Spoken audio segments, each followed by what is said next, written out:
to the part 2 of Where Does India Stand? The Role of Physiotherapy by Dr. Sauman Gupta sir. Now, when we talk about disability, we answer the questions what we have done for people with disability, what we are doing with for people with disability, how can we increase the standards. But one thing we should care about is how do you view disability.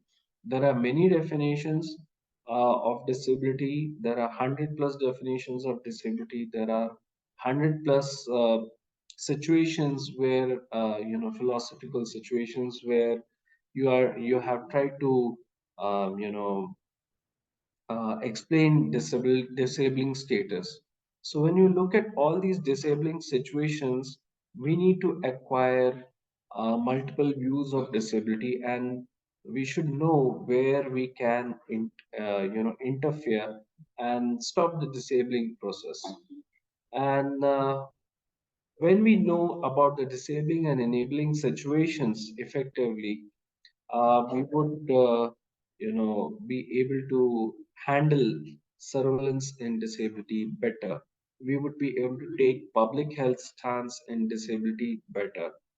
Now, when we talk about models or the views of disability, we need to look for superiority of view both in vision and action for disability. And we have moved from single models to pluralistic models, from single medical model, social model, charity based model to more potent international classification of functioning disability and health model. We have also got Quebec ICIDH developed disability creation process model, and disability creation process model is a little different from ICF model, though ICF model has been in the forefront since 2001 in national sample survey and in understanding disability and in our curriculum. But there is a difference in how we deal with personal factors in ICF and how the social participation is termed in the disability creation process model. So we have got these two models for disability and activity limitation, and we need to understand difference between these two models and similarities between these two models.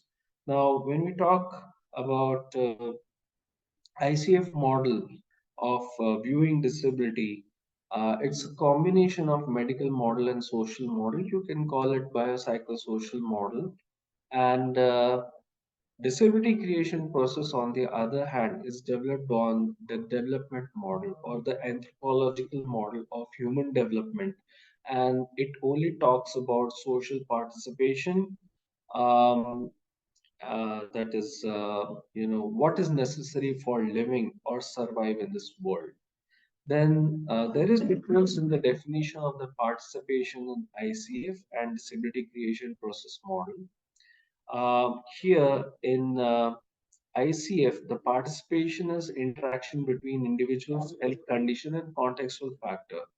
But in DCP, the intrinsic individual factor or the capability of the individual interacts with the extrinsic environmental factor. So when we talk about the ability of the person, we talk in terms of capacity in ICF, and we talk about capability in disability creation process model. Then we come to the environmental factors in ICF.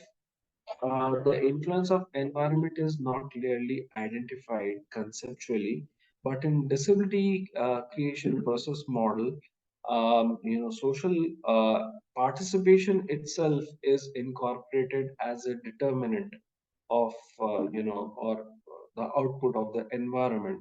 So when we look at disability creation process, it gives you three-layer information. One is the satisfaction which a disabled person has in performing those activities in life, to what is the kind of assistance the person is taking, whether the activity which is being put into question is practiced by the person or not, or it is accomplished by proxy.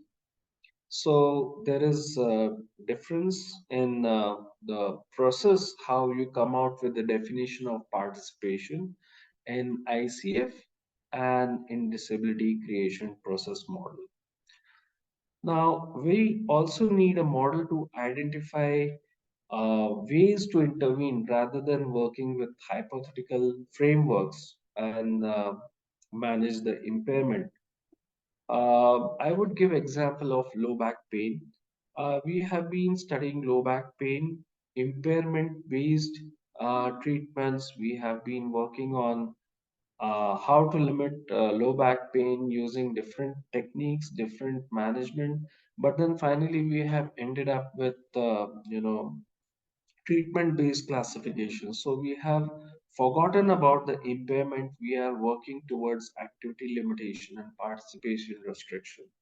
So we need to have a little bit broader outlook, and we need to think of disability in terms of public health. Now, public health is concerned only with communicable disorders, certain non-communicable disorders, and the general problems which are associated with communicable diseases. But when you talk about disability, disability does not equate to illness. It will never be, reduced. It will always be there.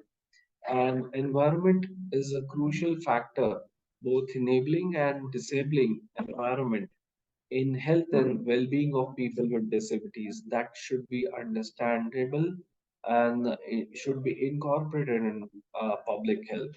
Then people with disabilities, like any population, they should also be involved in decision making process when public health is concerned, because if you look at public health, it's handled by a group of eminent scientists, eminent administrators, and depending on threats perceived, they are taking the action. But when you talk about disability and public health, I think it would be necessary for disabled people organization to step in and aid, public health professionals.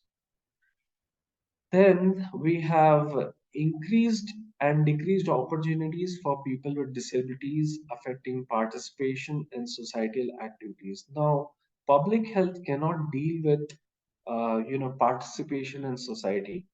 Public health cannot deal with environmental barriers, but it should be there in the framework where you regard environmental barriers as facilitating, meaning environment as a facilitator or enabler in any of the surveillance undertaken by the public health, domains. Assistive technology needs to be a part of public health, and physiotherapy has got a role to play in adoption of these assistive technologies. Now, physiotherapy and public health approach have to go hand in hand, and the objectives should be to increase access of assisted devices and technology, increase in access to health and wellness programs, reducing environmental barriers, and we have to prevent transformation of primary impairments to secondary impairments. Now, primary impairments and secondary impairments have been defined by March in 1999 by the Institute of Medicine, and this transformation of primary disability, primary impairment to secondary states and deterioration of further mobilities should be taken into the picture in public health intervention. We should also remember that there are diseases which will never recover, the person will never recover, secondary conditions will always happen, but how to stop them should be kept in mind. And then, there are primary impairments which affect children differently, there are situations which affect adolescents and adults differently. Now we have to focus more on prevention of transformation of primary impairments to secondary impairments. So finally, we have got skills for health improvement, health protection, and improving services, and we can be a part of a larger, public health. We can be, forefront. We can be at forefront, or we can have a physiotherapy role in public health in prevention of disabilities. Now we come on to the topic of public health surveillance. Public health and disabling states are incomplete if you do not have surveillance in the picture. So, when you talk about surveillance, it's an ongoing collection of data, interpretation of health data, which is essential for public health, and it's closely integrated with timely dissemination of information for intervention. So we should understand that surveillance systems are not equal to data systems or surveys or routine records, but surveillance is ongoing and it is linked with intervention. So these are the two states where physiotherapy needs to be in the forefront if we want to make people with disability realize their rights, or they should be actually able to enjoy their rights. Now, the uses of surveillance can be to monitor current status, document trends change over time. We can have snapshot status, how the disability in particular health condition is doing. And we can also have our surveillance system evaluate interventions. You must have heard about CBR program, management of CBR program, indicators of CBR program, how you can evaluate a CPR program, etc., etc. So if we utilize these surveillance systems to evaluate interventions, probably we can increase our presence in public health systems. Now, there is deficiency in public health systems as far as rehabilitation is concerned, or whether it is communicable disorder, whether it is non-communicable disorder. There are two indexes which have done fairly well in economies. One is index, one is automated decision system making. So when we talk about index, these are composite indices which are telling you about your heart health or nutritional status, or your physical activity profile, etc., which you have from your wearable devices, and that can be compared across geography and over time, and we can have some indexes about physical function in people with disability coming up. Then you have automated decision making, which is absent in our public health systems. Uh, there is no warning level or cutoff. We need a cutoff level or a warning level to be established in disability, and we should start the intervention as soon as the cutoff level is reached. So the example which I can give is, if a child with cerebral palsy or adult with cerebral palsy is coming to CP clinic, for a long time, and the person misses, the timely visits for at least one or two, meaning at least two visits, then the system should dispatch the workers to locate that person so that we can, continuously track or monitor the disabling status of a person, and we can get to the root of the problem. So the message is we need a supportive health policy to reinforce surveillance, uh, and we should bring public health and physiotherapy at all stages of rehabilitation in the forefront. So this is the message, and the picture says that we should not be following Western concepts of health, disability, and independent living. They are not entirely translatable to India, and we cannot think of independent living. Although at our background, we can think of rehabilitating a person with disability to have independent living status, but that will never happen. We would be trying to raise the capacity and capability so that the performance of people with disability, the elderly, and the weaker sections improve. So we now strategize priorities in disability. So the first priority is we need to know the pathways of disability. We need to know surveillance. We need to get caregivers on board and make them the active members in surveillance team. We need to have registries based on disabling states, and we need to prepare for inclusion based on these strategies. Now, for developing model, we have moved from medical model, social model to ICF to disability creation process, but we need our own models, a country specific model. So those models are not, we are not coming up with new ICF or new models.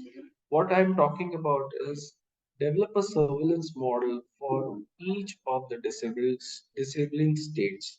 If you talk about children with cerebral palsy, we were able to develop a model for ambulatory children and for non-ambulatory children. So what we do is we review the knowledge, what exists and what we see in the society. Then we document the phenomena.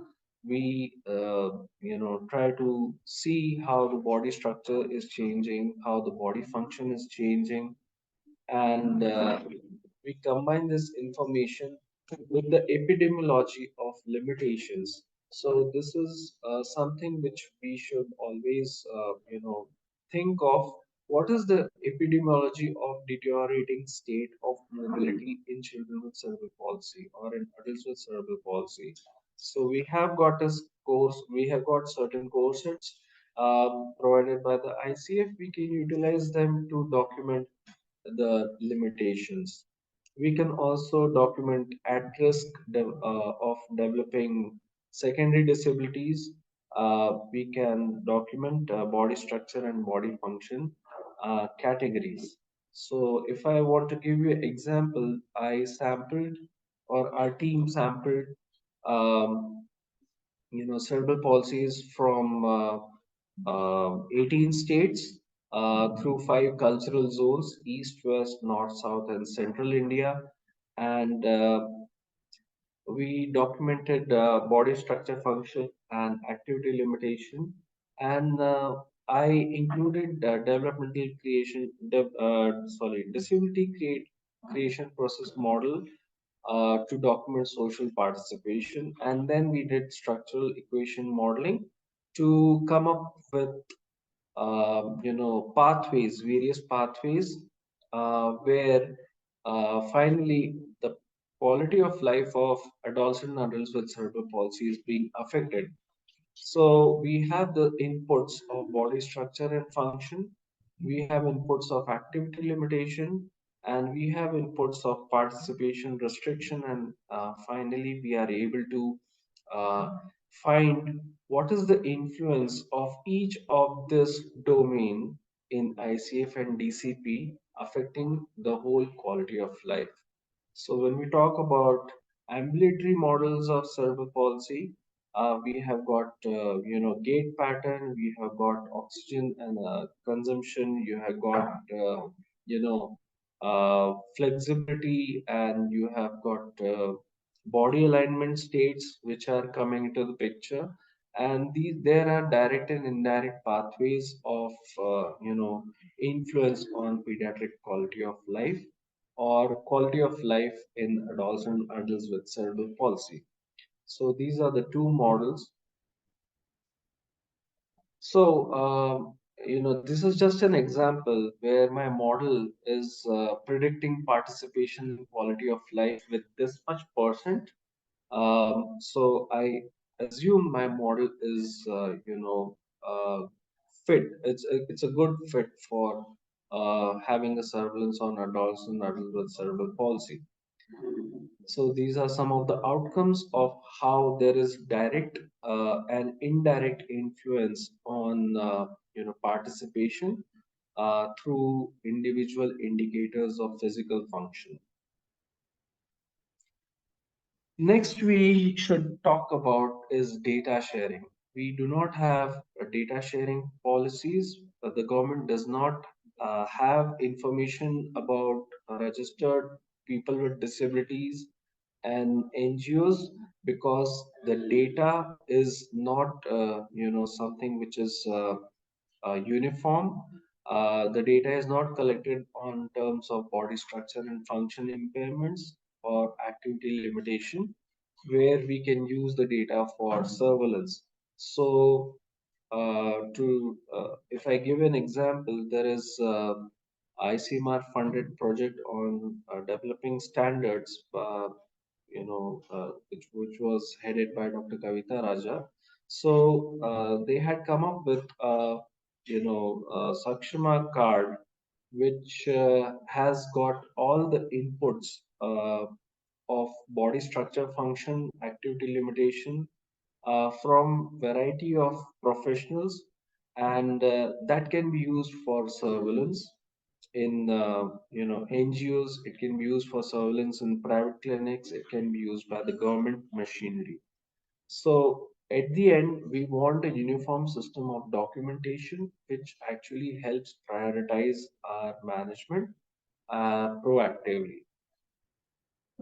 Then I talk about assistive technology. We have already looked at assistive technology. We should not only bother about the technologies for mobility, but also for each domain of participation. We should be able to cater with our assistive technology. And assistive technology development is everyone's responsibility.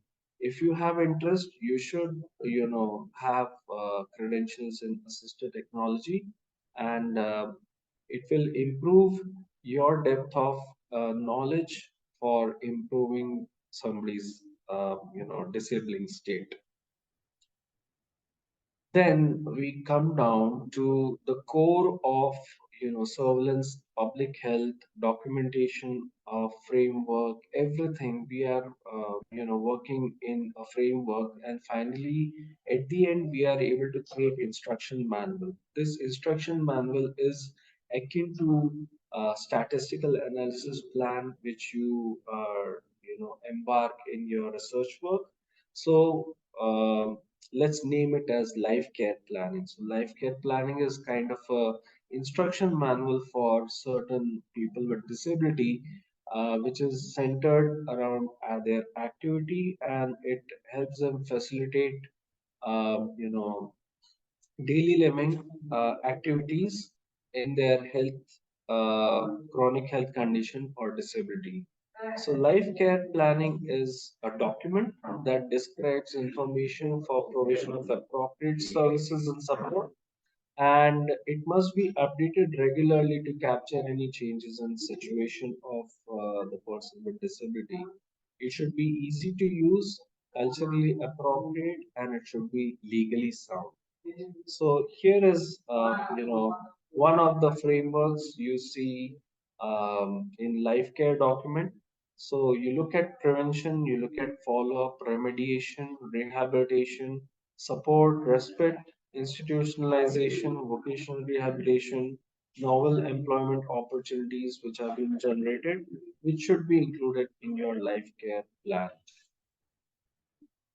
The data is everywhere, but it cannot be utilized because it is not standard. We do not have SOPs.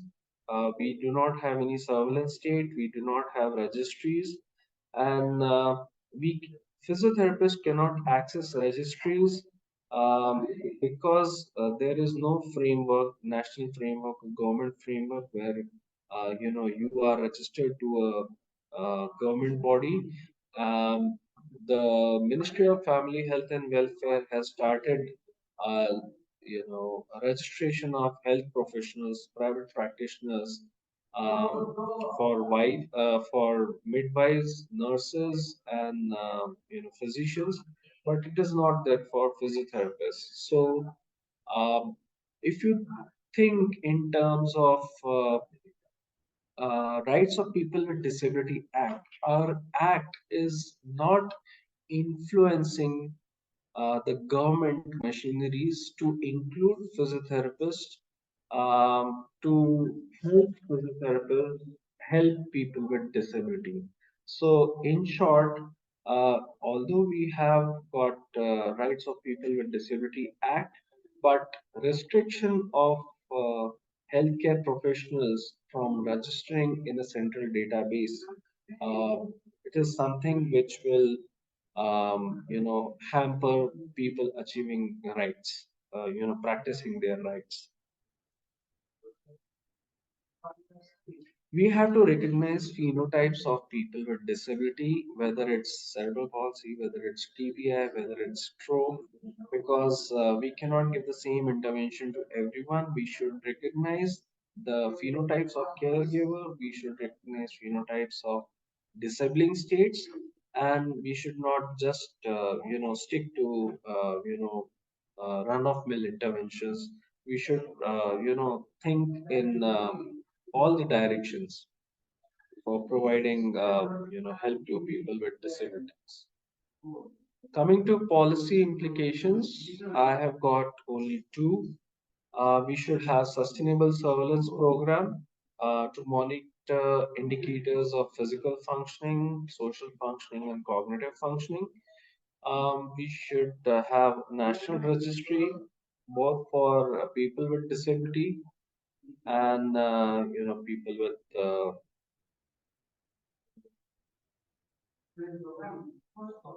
elderlies.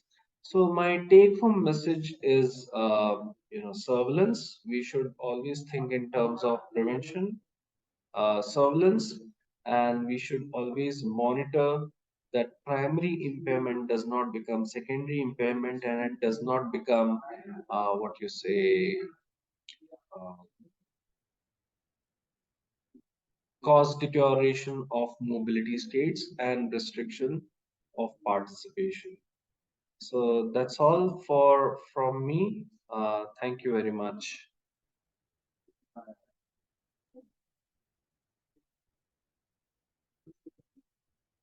Thank you so much, sir. It was indeed an amazing, amazing session where we got to know so many insights of disability, of the public health domain, of what exactly and how the surveillance should be conducted.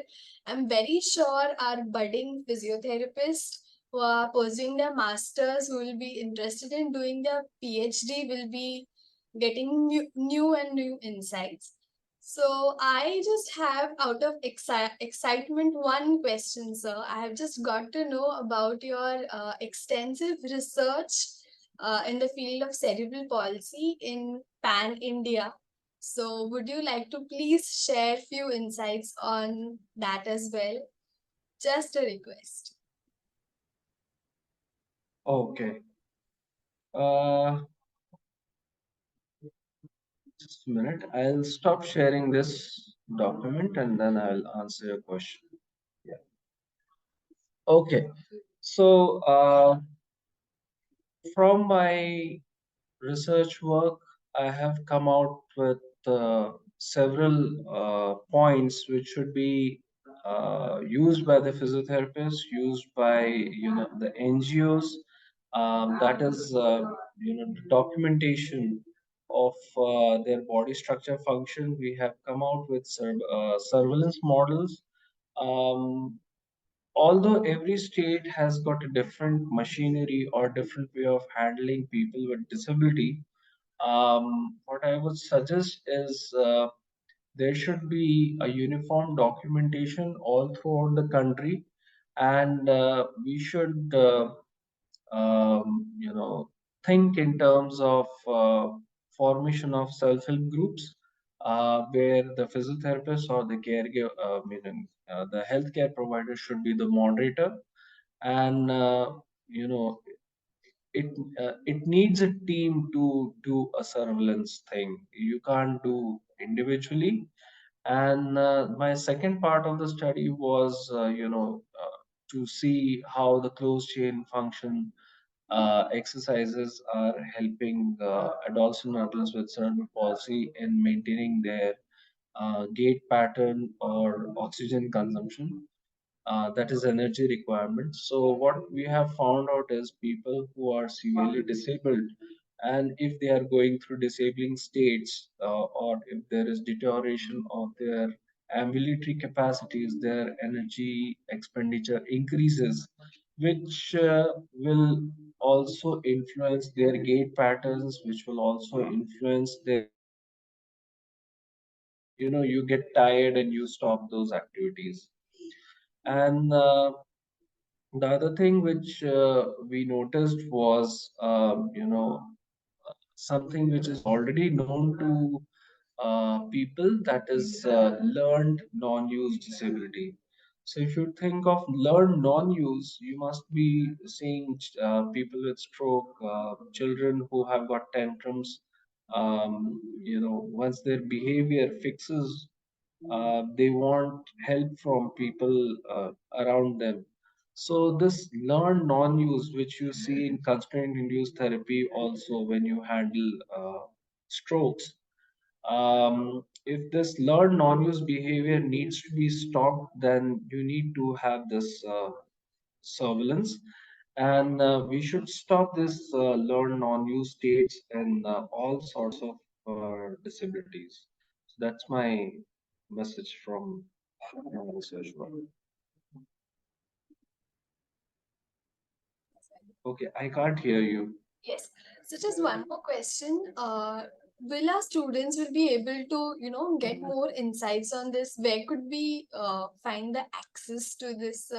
This you can Google, or you can just write Shodh Ganga, and you can write Shodh Ganga cerebral palsy, and you can write my name, or you can write Dr. Kavita Raja's name. So you will be able to see the results. Definitely, Is definitely. there at Shodh Ganga? Thank you. Thank you so very much, sir.